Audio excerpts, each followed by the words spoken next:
E aí, galerinha, tudo bom?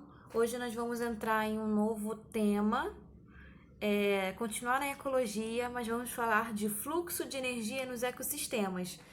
Nada mais é que as cadeias e teias alimentares, né? Nós vamos entender aí como o fluxo de energia vai passando de um ser vivo para o outro, ok?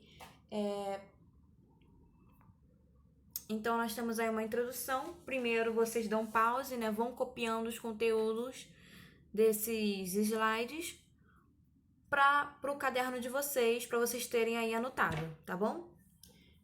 Então, gente, os seres vivos, eles vivem em uma comunidade, né? E eles mantêm relações alimentares. E essas relações são chamadas de relações tróficas. Tróficas quer dizer alimento. Então, o que vocês virem de trófico é uma palavra que quer dizer alimento, ok? Então, a introdução. Todos os organismos necessitam de energia para sobreviver, que é obtida a partir do alimento que retiram do ambiente. Dessa forma, a matéria está sempre seguindo um fluxo em um ecossistema. O fluxo de energia começa no produtor, que nós vamos entender daqui a pouco, e vai em direção ao decompositor, passando por vários níveis tróficos. Também nós vamos entender isso. Os decompositores reciclam a matéria orgânica, recomeçando o ciclo.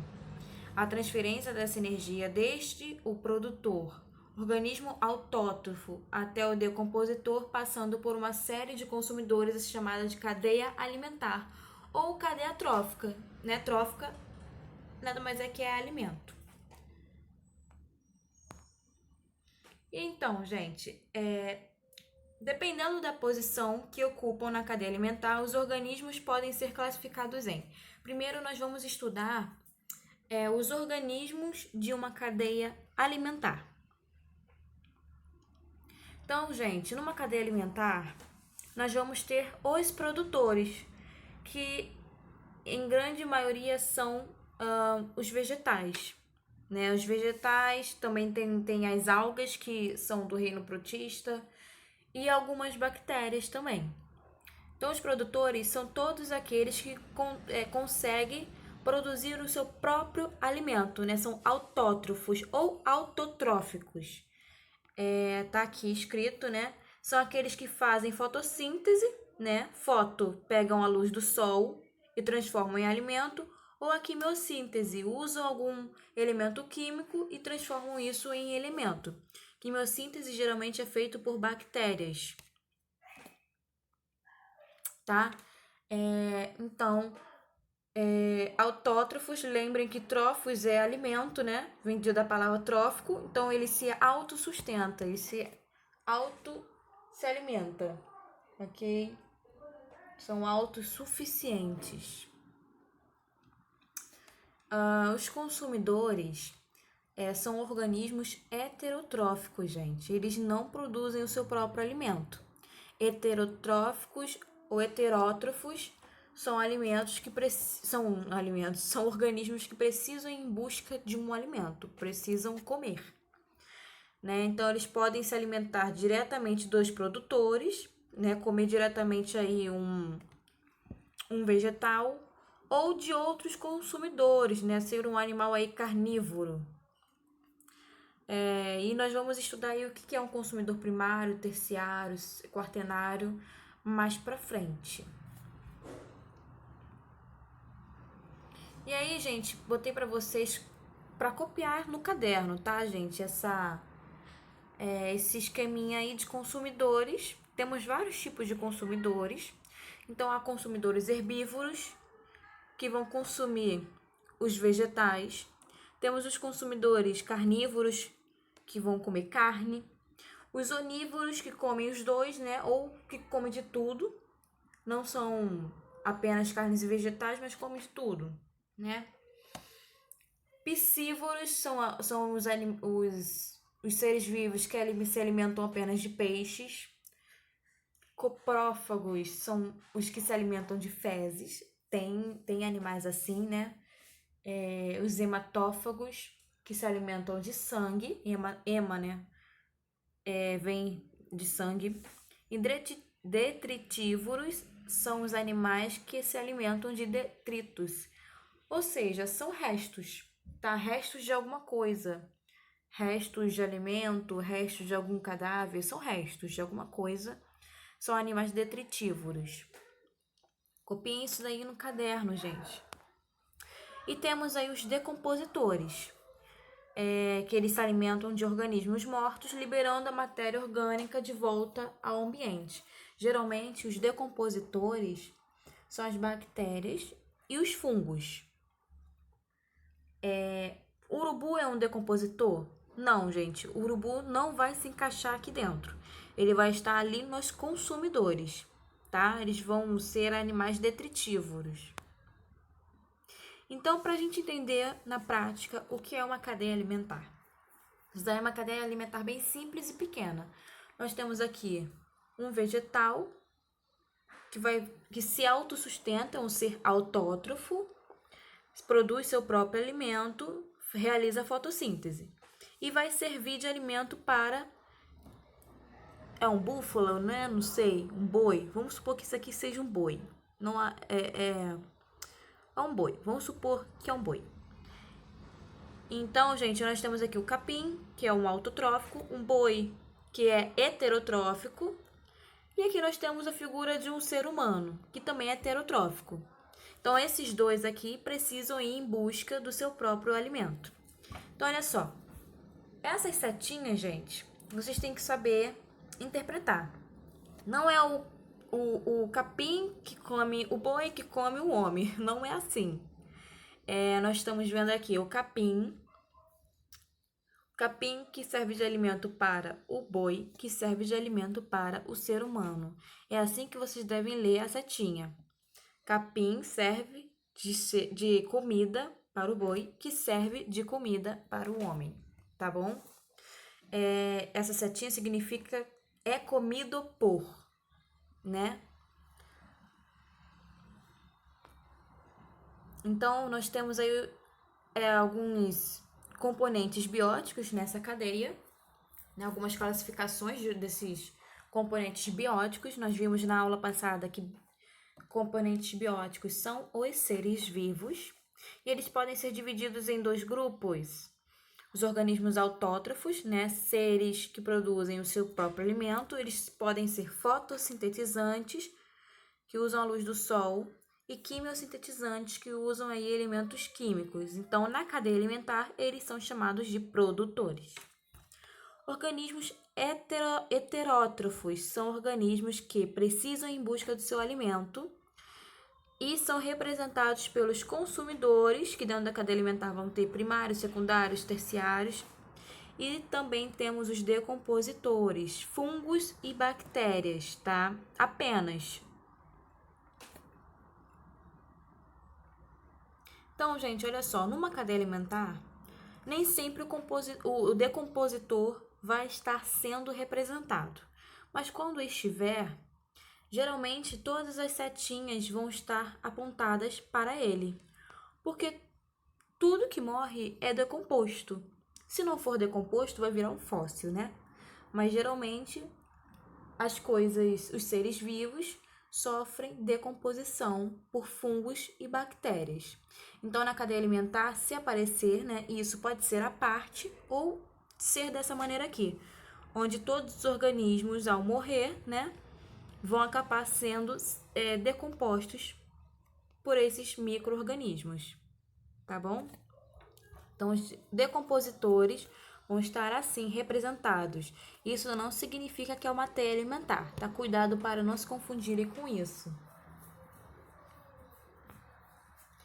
Então, nós temos aí cadeia alimentar, uma sequência de seres vivos em que um serve de alimento para o outro. E nós temos aí a rede alimentar ou teia alimentar, que é um conjunto de várias cadeias alimentares. Num ecossistema, existem várias cadeias alimentares, formando uma complexa relação de transferência de matéria e energia.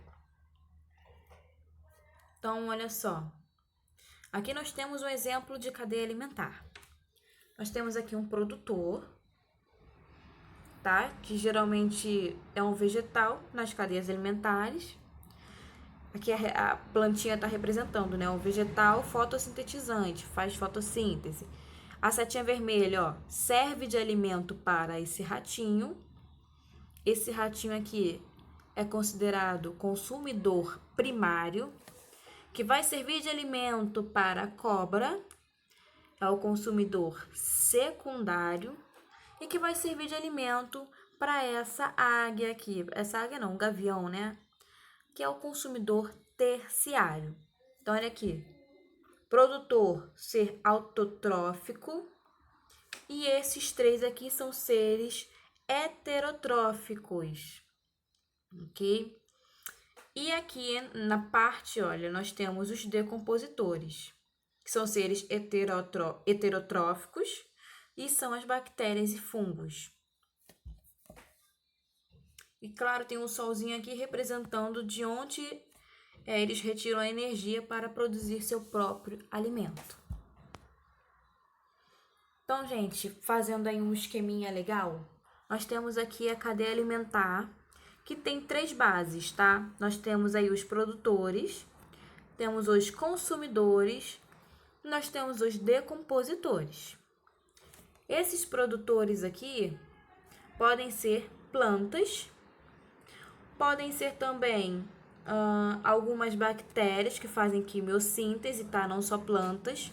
E no meio marinho também podemos encontrar fitoplânctons, que são algas microscópicas que realizam também a fotossíntese, ok? Isso no ambiente marinho. Consumidores aqui nós temos dividido aqui em 3 partes, né? Mas sabemos que podem ser muitos outros. Temos os herbívoros, os carnívoros e os onívoros. É que geralmente o que aparece mais em cadeias alimentares são esses 3 tipos de consumidores.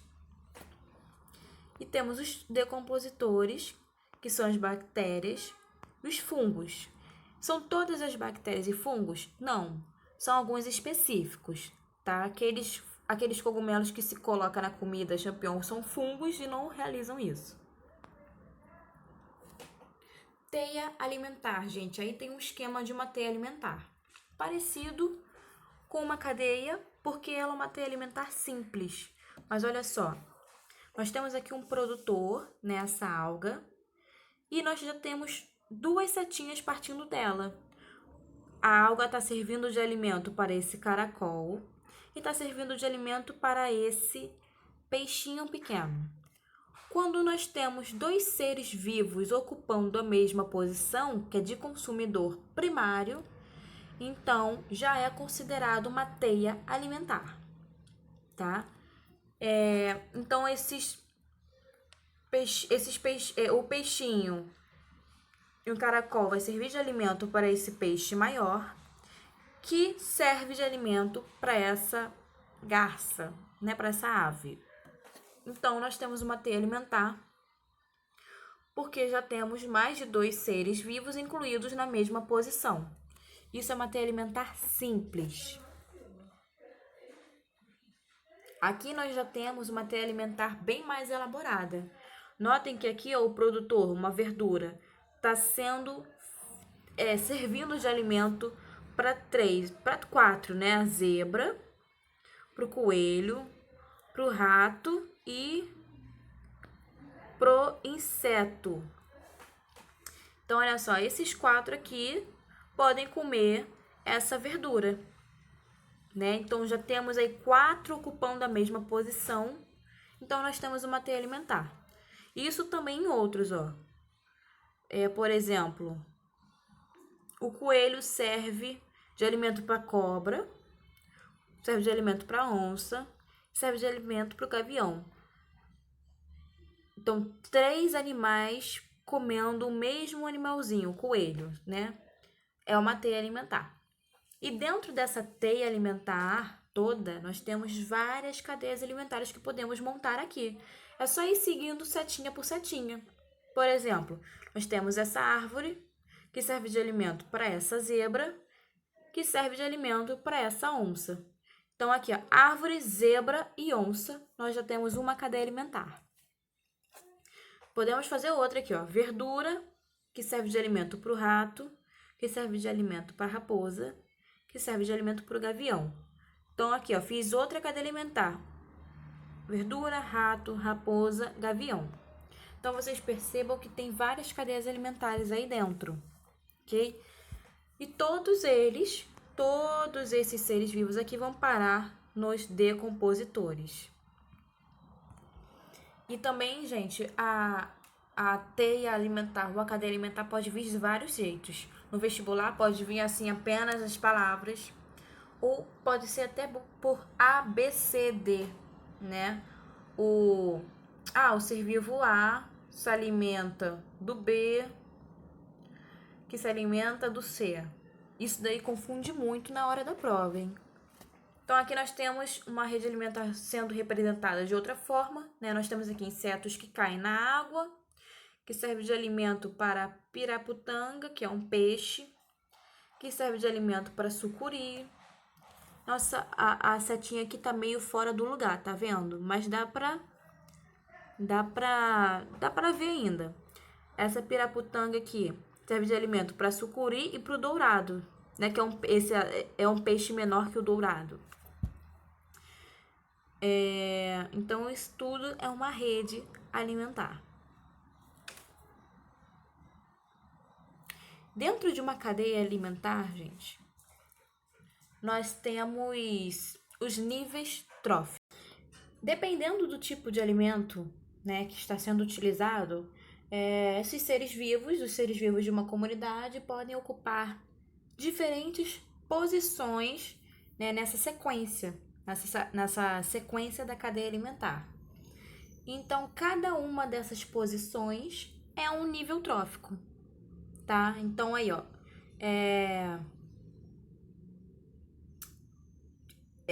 o produtor. O produtor, que é um ser autótrofo, ele sempre vai ocupar o primeiro nível trófico, que é por onde a energia do alimento passa. É o primeiro ser vivo, né? O produtor. Depois, o nível trófico, a energia vai sendo passada para os consumidores. Então, vamos ter no consumidor primário o segundo nível trófico, segundo nível da comida. No consumidor secundário, vamos ter o terceiro nível trófico, o terciário, o quarto, quaternário, o quinto nível trófico, tá? Os decompositores aqui ficam à parte. Mas aqui, olha, vou explicar melhor o que são esses níveis tróficos.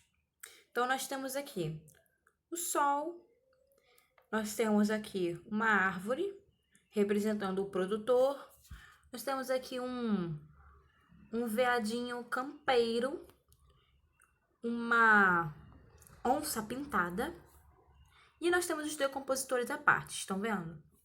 Então, olha só. A energia, gente, passa primeiro para o produtor. Ele ocupa o primeiro nível trófico. Depois, o consumidor que comer esse produtor vai ser o segundo nível trófico, que é por onde essa energia está passando.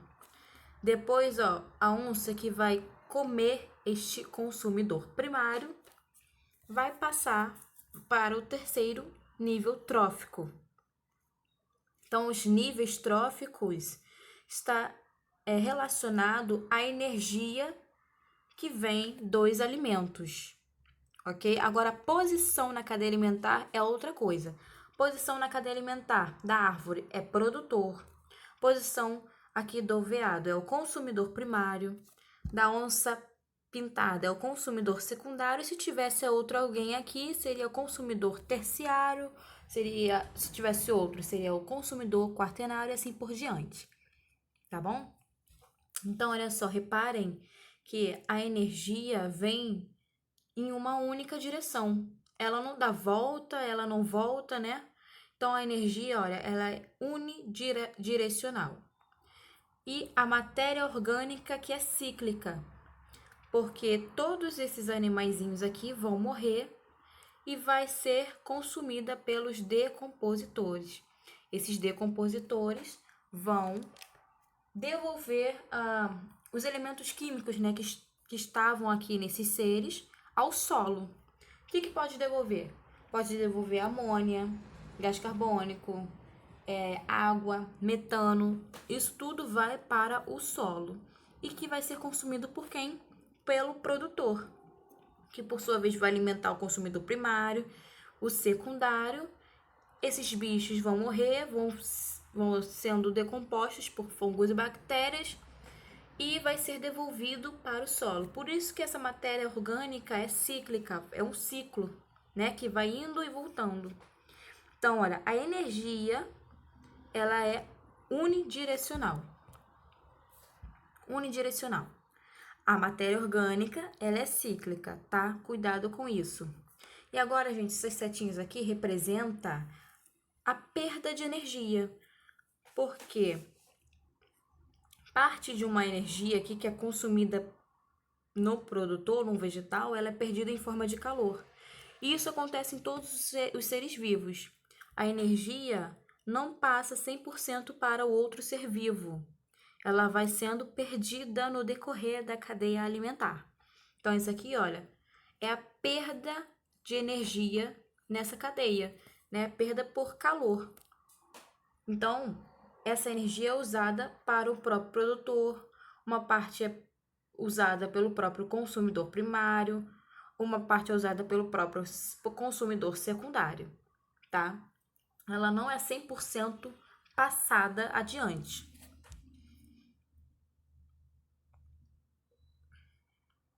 Aqui nós temos só em forma de pirâmide, né? Que é mais fácil de ver. Aqui na primeira pirâmide, a base, nós temos os produtores ocupando o primeiro nível trófico.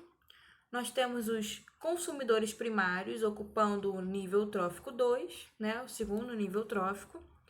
Nós temos o terceiro nível, os consumidores terciários ocupando o terceiro nível trófico. Terciários não, desculpa, gente, secundários. São os consumidores primários, consumidores secundários. E aqui nós temos os consumidores terciários ocupando o quarto nível trófico. E aí também nós vamos ter as pirâmides ecológicas. Nada mais são que representações gráficas dessas cadeias, ok? Então, olha só. São representações de transferência de energia nos ecossistemas. Eles adquirem formato de pirâmides porque ocorre redução de matéria e de energia ao longo de cada nível trófico. Então, olha só, temos 3 tipos de pirâmide. Ó, números, pirâmides de números, pirâmide de biomassa e pirâmide de energia. E nós vamos conhecer cada uma delas. Então, gente, estamos vendo aí as pirâmides de números. Indica o número de indivíduos em cada nível trófico, né? Então, nós estamos vendo aí 2 pirâmides. E elas representam o número de indivíduos de cada nível trófico, né? Então, são construídas assim com retângulos e de larguras proporcionais ao número de indivíduos de cada nível. Então, olha só, no retângulo base, nós vamos ter os produtores, tá? E aí, né, acima deles, nós vamos ter aí o que representa os consumidores primários e seguindo aqui, nós vamos ter os consumidores secundários. E assim sucessivamente, né, dependendo aí da cadeia alimentar. Os decompositores, gente, que recebem, né, matéria orgânica de todos os níveis da cadeia alimentar, eles nem sempre vão estar sendo representados. E na maioria das vezes não vai ter os decompositores aqui, tá? E tem pirâmides de números invertidas, ok? Temos aqui um exemplo disso, pirâmides de números invertidas. Por exemplo, nós temos aqui uma árvore, que é o produtor. Ele pode fornecer alimentos para muitos besouros. E que pode fornecer uma alimentos também para aves, ok? Então, nós temos aqui 3 ipês, 1000 besouros e 20 aves. Aqui, gente, 3 ipês, ela é muito maior que besouros. Por isso que a pirâmide fica assim invertida. Aqui poderia até ser protozoários para ficar melhor ainda, né? O número ficaria maior aqui. Então, assim, apesar de ser 3 ipês, elas são muito maiores, então vão comportar o número de besouros que tem aqui. Então, são 1000 besouros, que vai servir de alimento a 20 aves, ok? Por isso que ela é dessa forma. Agora, se fosse, por exemplo, protozoários parasitando os besouros, então haveria muito mais protozoários e essa pirâmide aqui estaria maior, estaria assim, né? Do jeito que eu tô desenhando aqui, ó. Sei lá, 10.000 protozoários. Então, o retângulozinho ficaria maior na sua largura. E aí seria uma pirâmide de números invertidas também. Então, aqui, olha, aqui é uma pirâmide com uma relação de predação, né? E aqui já muda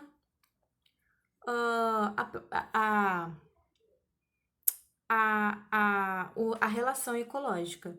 Nós temos ipês que podem estar se alimentando ou morando nesse peixe e que pode estar alimentando as aves. Ou se fosse protozoários aqui, os protozoários poderiam estar parasitando os besouros. Então, as pirâmides de números vão depender das relações ecológicas. Pirâmide de biomassa. Elas estão representando, é como se fosse representando o peso desses animais, né? Bota aí coloca eles numa balança e vamos ver quem pesa mais, né? Então aqui nós temos os produtores representados pelos vegetais e a biomassa desse aqui tá bem maior que o do grilo, né? Se os vegetais aqui está sendo representado por gramas, que podem ter milhares e milhares de gramas. Mas se fosse uma árvore, iria ter muito mais biomassa do que vários gafanhotinhos. Então, tem mais biomassa que o gafanhoto, que tem mais biomassa que o sapo, que tem mais biomassa que a ave. Tá? Então, aqui, ó, ela expressa em termos de quantidade de matéria orgânica por unidade diária em um dado momento. É como se estivesse fotografando aí, fotografando um ambiente num dado momento, ok? E então, gente, essa pirâmide de biomassa é a quantidade de matéria orgânica contida aí que está dentro de um ecossistema ou de um determinado nível trófico. Então, elas representam a massa total de indivíduos que compõem esses níveis tróficos. Deixa eu ver se eu tenho...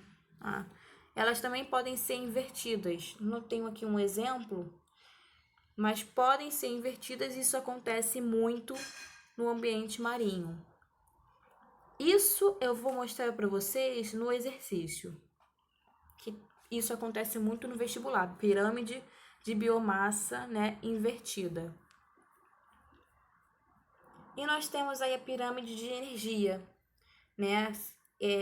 Os seres vivos, eles, em cada nível trófico que eles estão, eles usam uma parte da energia que obtêm, né, para se manterem em atividade. Então, eles vão perdendo a energia em fezes, em urina, em calor, principalmente calor. Então, a transferência dessa energia para os outros níveis tróficos, né, elas diminuem. Então, a pirâmide de energia nunca vai ser invertida.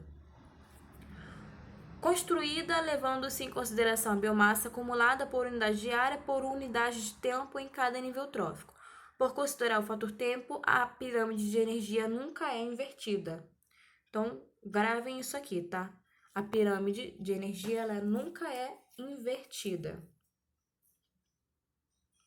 Então, cada nível trófico sempre tem maior quantidade de energia armazenada do que no nível superior. Então, aqui vai ter muito mais energia do que nos consumidores primários, que vai ter muito mais energia do que nos consumidores secundários, tá? A energia vai sendo perdida a cada nível trófico. Então, a pirâmide que está representando essa energia nunca vai poder ser invertida, ok? Nós temos aí um resuminho. As plantas convertem a energia solar em energia química através do processo chamado fotossíntese. Elas usam a energia do sol e conseguem produzir o seu próprio alimento, usando água, gás carbônico, né, e os minerais do solo. E aí essa energia que elas captam do sol sustenta toda essa cadeia alimentar. Todos os organismos são constituídos principalmente por água, sendo a maioria dos compostos restantes constituídas de carbono, onde a energia é acumulada e armazenada. A energia é guardada, gente, no carbono, mas em suas ligações, tá? Por isso, quando a gente fala que quebra o carbono, libera energia, né? As quebras de ligações liberam energia. É isso, é literalmente energia mesmo, aquela que vem do sol. Só quem consegue transformar a energia solar em alimento para a gente são os produtores. Por isso que é muito importante comermos vegetais. Quanto mais perto dos produtores ou comendo os produtores, mais energia vai ter no alimento. Apenas 10% da energia é passada para o nível trófico seguinte. Então, como eu falei, o restante é perdido, né? É usado para o próprio ser vivo e perdida na forma de fezes, urina e principalmente o calor, ok? Aqui, gente, nós temos vários exemplos de consumidores e produtores. Alguns produtores, né, podem ser tudo que faz fotossíntese, tudo que é verde, gente. Ó, alguns matinhos. Deixa eu voltar. Árvores grandes, pequenas hortaliças, matos, gramíneas, tudo que faz fotossíntese é produtor. Os herbívoros, os exemplos de consumidores primários, né? Nós temos aí esses animais, girafa, zebra, o rinoceronte. Nós temos os carnívoros secundários, né, que são esses animais aqui. Nós temos os animais que são consumidores terciários, que estão aqui no topo. Então, olha só, esses que estão aqui no topo quase não vão mais conseguir energia dos alimentos, porque vai sendo consumida. Então, quanto mais perto do produtor, mais energia esse alimento vai ter, tá bom? Então é isso, gente. Espero que vocês tenham gostado da matéria, né? E vamos tirar as dúvidas para mais tarde, tá bom? Bons estudos aí, anotem tudo, qualquer coisa voltem e até mais tarde, pessoal.